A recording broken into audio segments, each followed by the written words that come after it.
right, we are out here at Gillies in Dallas, Texas, getting ready for the Nikki Haley rally. Nikki Haley, you guys! He's doing genocide! How do we feel about Trump, guys? A lot better than Nikki Haley. You killed a lot of Jews! Besides the extra heavy pour of aviation gin at the venue's bar, two things really jumped out from Nikki Haley's Dallas campaign rally. First, most of her voting base seems to like her inoffensive nature and middle-of-the-road stance on a myriad of issues. And second, the radical leftist protesters don't really care and see no difference between Nikki Haley and Donald Trump or any Republican candidate for that matter. So no matter how polite or how reserved a candidate tries to be, they aren't going to save themselves from the ire of these radical leftist protesters, insanos, what have you. But as Winston Churchill wisely observed, each one hopes that if he feeds the crocodile enough, it will eat him last. And unfortunately for the appeasers, history's proven that's never really the case. We are trying to figure out why people would vote for her. Maybe we're missing something, maybe something we don't know. When I was governor in South Carolina, I would always refer to South Carolina as mini Texas. You know, we're really just here because we're curious. We're not trying to be provocateurs like some other people that might be on the premises. So please don't confuse us. We are big J journalists. So we're gonna go out here and see what we can find and hopefully talk to some people and get to the bottom of this strange campaign. All right, let's check it out. If for some reason she doesn't get the nomination, is it a never Trump again? Or is it, okay, if Nikki doesn't get the nomination from the RNC, we will vote for Trump? Like, where do you line up on that? Honest to God? Yes, sir. This will be the second time that I don't vote in a presidential election, and the first time I didn't vote was because I was in the middle of moving. Is there any world where you'd ever vote for Donald Trump in the election? No. Would you vote for Biden over Trump, or would you just sit out the vote if they're the two candidates? I can't help but think he's the lesser of two evils. Yeah. What, Biden? Biden is the lesser of two evils. I mean, Donald Trump is just...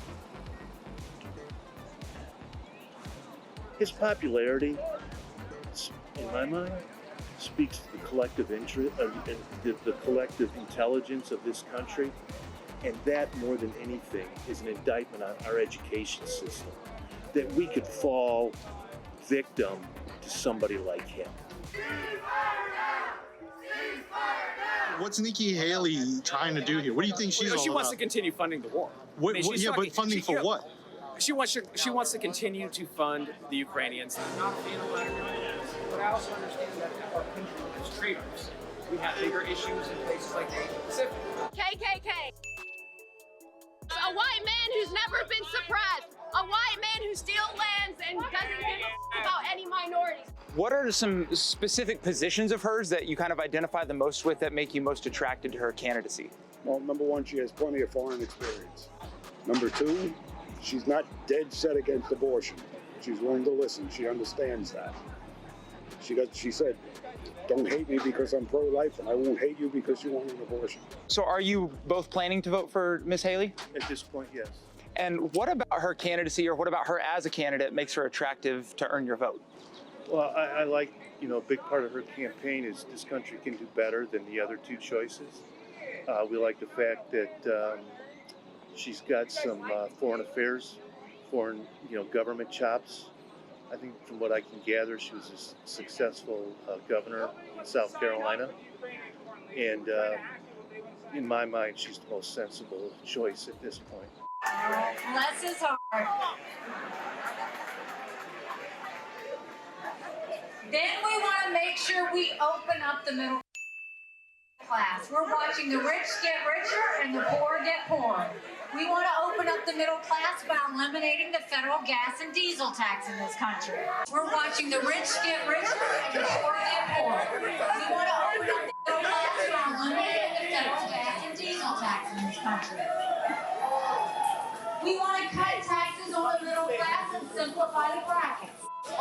And we want to make small business tax cuts permanent. As far as her positions on Russia, Ukraine, obviously there's two sides to what people are telling. What is your impression of what her policy is on the matter? I think, again, all I can say is that she's She's going to be very moderate in things. She's not going to be an extreme Republican. She's not going to be a overly liberal Democrat on anything. And this is what's attracting me to her. Last time I voted for Donald Trump, because I've been a Republican since I'm 18 years old. He was good for that time. I'm sorry, but that time's over. And do you think the U.S. has the ability right now to engage fully with Russia, Ukraine, while still keeping priorities on Asia, specifically China? Do you think our military has the capacity to do that? I'm not sure.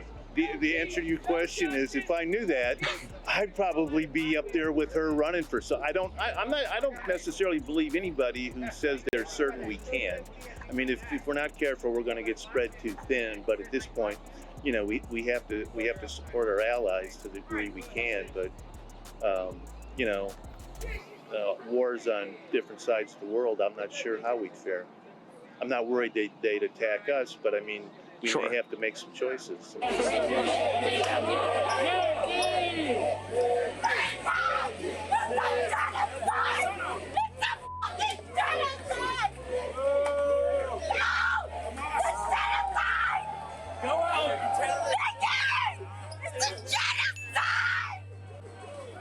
gotta give them an A for spirit. I'll give them that.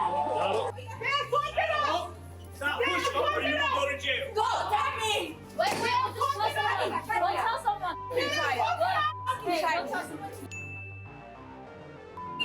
Just walk it out! Free Palestine! Free Palestine! Free Palestine!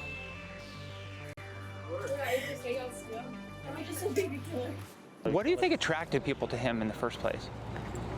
Well, there's a lot of people that think they were left behind and that the government's done them wrong, but nobody speaks for them. But and that's fine, and I know a lot of people like that, and I respect that. The problem is he's given a voice to too many of the wrong people.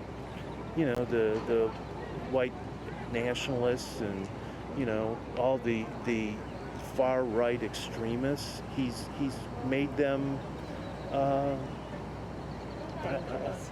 But he's just given them power, and I mean everybody's got a right, but you don't need the president of the United States saying, you know, the Ku Klux Klan or, you know, those folks should be in power. I mean, it's the road to nowhere. We have to learn to like work together to make progress, and he's just got his own, you know, grievance agenda.